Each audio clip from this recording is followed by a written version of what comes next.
As I walk through the valley of the shadow of death, I take a look at my life and realize there's nothing left. Cause I've been blasting and laughing so long that even my mama thinks that my mind is gone. You know, I've always been on tour with some real monsters, man. I toured with the Kings. You know, I've been on stage with Sid, DL, and Murray at the same time. There's always been a camaraderie. Right. You know what I mean? We're going out here to give the people the best show we can give them. And that's the way we've always promoted comedy shows. Now, you know, to turn this into some type of little beef, that ain't got nothing to do with me. That ain't how I do it. Now, you know, I done heard all of the YouTubes and I done heard all the interviews and all like that. But that ain't got nothing to do with me. So this here little beef thing that everybody wanna start, cause you wanna make a name for yourself. That's cool, do you. You ain't gonna do it right here though. You ain't gonna build no reputation on Steve Harvey. So I've been doing this a long time. So now, whatever you gonna do is cool. Just do you. You do you. So I have nothing to prove. All I got to do is keep being Steve Harvey that he been for over 20 years. Yeah. Or walking out there on stage. Yeah. And bringing that sunshine. Yeah. Yeah. I'm gonna bring it. But you know, when you hear all the chatter, you know, it kind of, you go. So it kind of hit you? Kind of like, I mean, it was a little unexpected? For what? Yeah. For what? But you know, like I always And we say, love you. Bro, look here. We love you. Little dogs bark the most.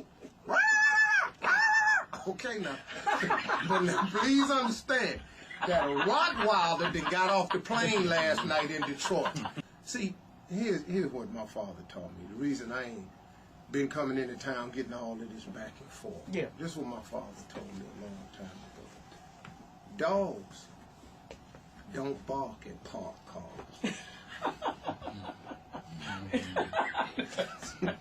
You understand?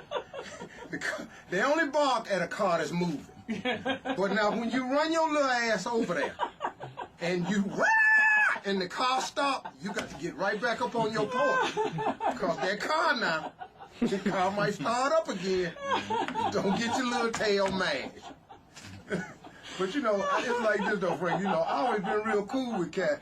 You know, it should have been like this, you know. If you're going to take that angle, what you should have did was call your boy up and say, hey, man, look, I'm just going to be selling some tickets. This how I'm going to do it. Yeah. You know, but let me know. Because if you're going to use my name as the stepping stone, so you can, like he say, try to prove that he number one. Right. I took my family on vacation. You know, I was out with my kids playing and stuff. You know, we've been hanging out. I come back, all this stuff on YouTube, all these interviews over Detroit, all these radio stations. I got family up here, friends. Yeah. You know, Steve, man, when you gonna say something? I don't gotta say nothing. I am the original Kings of Comedy. And I can go with that right there. Right. Now, until you done sold them kind of tickets, moved them numbers, and you done been on the stage with some more gorillas. See, it's cool when you've been the only gorilla on stage. Yeah. But I've been on stage with more gorillas. When you've been the only giant on the stage, and you got to share a stage with another giant, there should be a sense of humility about that. There should be a sense of respect. And right now, it just ain't no respect. You understand?